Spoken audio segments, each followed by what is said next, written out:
Power of compounding investment world में एक ऐसा कंसेप्ट है जिसको अगर सही से समझ के लॉन्ग टर्म के लिए प्रैक्टिस किया जाए तो 100% गारंटी के साथ आप बहुत अच्छी वेल्थ बना सकते हैं। पर क्या म्यूचुअल फंड में ये कंसेप्ट वर्क करता है और क्या मैं इस म्यूचुअल फंड में प्रैक्टिस करके वेल्थ बना सकते हैं? तो चलिए आज इस शो में हम सबसे पहले कंपाउंडिंग का कंसेप्ट समझते हैं। वैसे इसका सिंपल सा मतलब है इंटरेस्ट पर इंटरेस्ट मिलना।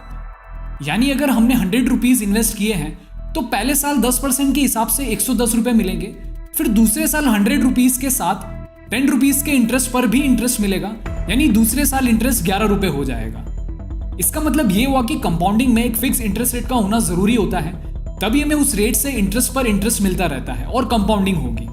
और ये समय के साथ बढ़ता रहता है, मतलब लॉन्ग टर्म में कंपाउंडिंग का इफेक्ट ज्यादा होता है। अब म्यूचुअल फंड के केस में हम एक नए प्राइस पर इन्वेस्ट करते हैं और वो नए प्राइस मार्केट के साथ फ्लक्चुएट होती रहती है। यानी अगर हमने 10 साल पहले 1000 रुपए इन्वेस्ट किए होते तो कुछ साल में हमें पॉजिटिव रिटर्न्स मिलेंगे, कुछ साल में नेगेटिव रिटर्न्स। लेकिन अगर हम सभी सालों का फाइनल रिटर्न निकालेंगे तो उसे हम एवरेज एनुअलाइज रिटर्न कहते हैं। यानी इस केस में हर साल कोई फिक्स्ड एनुअल रिटर्न ना होने से किसी तरह की कंपाउंडिंग इफेक्ट देखने को नहीं मिलता है। वो तो बस कंपाउंडिंग इफेक्ट देखने के लिए हम CAGR का फॉर्मूला यूज करते हैं, जो कि सही तरीका नहीं है, क्योंकि इक्विटी मार्केट में या म्यूचुअल फंड में रिटर्न सिर्फ एनुअलाइज्ड ही मिलते हैं, किसी फिक्स रेट पे नहीं। यानी इसका मतलब तो ये हुआ कि म्यूचुअल फंड में कंपाउंडिंग वर्क नहीं करता है। ये कहना सही नहीं होगा, क्योंकि म्यूचुअल फंड और इक्विटी मार्केट में कंपाउंडिंग वर्क तो करती है, पर उस तरह से नहीं जिस तरीके से आपको दिखाया जाता है। इसके लिए हमने प्रॉपर रिसर्च करके जाना है कि म्यूचुअल फंड में कंपाउंडिंग किस तरीके से काम करती है। और अगर आपने ये समझ लिया तो शायद आपके इन्वेस्टमेंट डिसीजन लेने का नजरिया ही बदल जाएगा। फिर आप अपने एडवाइजर या एजेंट से सही चीज पूछकर इन्वेस्टमेंट डिसीजन ले सकते हैं, जिसे शायद एजेंट या एडवाइजर को आंसर कर पाना मुश्किल होगा, पर उससे आपको कंपाउंडिंग का असली फायदा जरूर होगा। तो चलिए आज हम ये समझते हैं कि म्यूचुअल फंड में कंपाउंडिंग कैसे काम करती है। सबसे पहले हमने ये तो जान लिया है कि म्यूचुअल फंड में इन्वेस्ट करते समय किसी तरह की कंपाउंडिंग नहीं होती है, क्योंकि म्यूचुअल फंड में रिटर्न्स फिक्स्ड नहीं बल्कि एनुअलाइज्ड होते हैं। और हमें यह भी पता है कि हमारे रिटर्न्स न्याव के बढ़ने पर ही मिलते हैं, यानी रिटर्न्स के तरीके में कंपाउंडिंग नहीं है, पर न्याव के अंदर कंपाउंडिंग जरूर रिफ्लेक्ट होती है।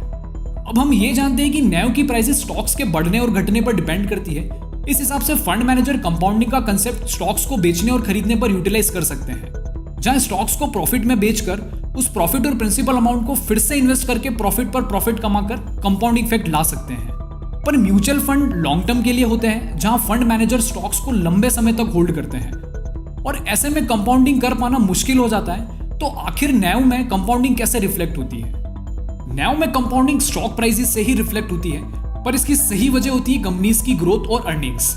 जैसे कंपनीज में इन्वेस्टर पैसा लगाते हैं, फिर वो कंपनीज उन पैसों से बिजनेस करके प्रॉफिट अर्न करती है और फिर से उसी प्रॉफिट को बिजनेस में इन्वेस्ट कर देती है, जिसे हम टेक्निकली रिटेन अर्निंग्स बोलते हैं। इसी वजह से बिजनेस की ग्रोथ कंपाउंडिंग के तरीके से ही होती है, क्योंकि हर साल कंपनी के प्रॉफिट फिर से इन्वेस्ट होते हैं और फाइनली स्टेज पर कंपाउंडिंग का कंसेप्ट यूटिलाइज होता है। यानी कंपाउंडिंग ना ही म्यूचुअल फंड में इन्वेस्ट करने पर होती है और ना ही फंड मैनेजर्स के स्टॉक बाय करने पर।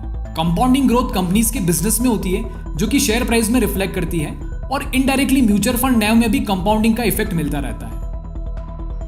तो अब आप खुद ही इसी चीज को समझें और किसी एडवाइजर, एजेंट या फंड के रिटर्न से गुमराह ना हो। इसकी बजाय आप एडवाइजर से फंड के पोर्टफोलियो पर सवाल करें और जानिए कि क्या पोर्टफोलियो में स्टॉक्स की अर्निंग और ग्रोथ अच्छी है, क्योंकि यही कंपनीज की ग्रोथ और उनकी कंपाउंडिंग को रिफ्लेक्ट करते हैं, जिससे आपको अच्छे रिटर्न्स मिल सकते हैं।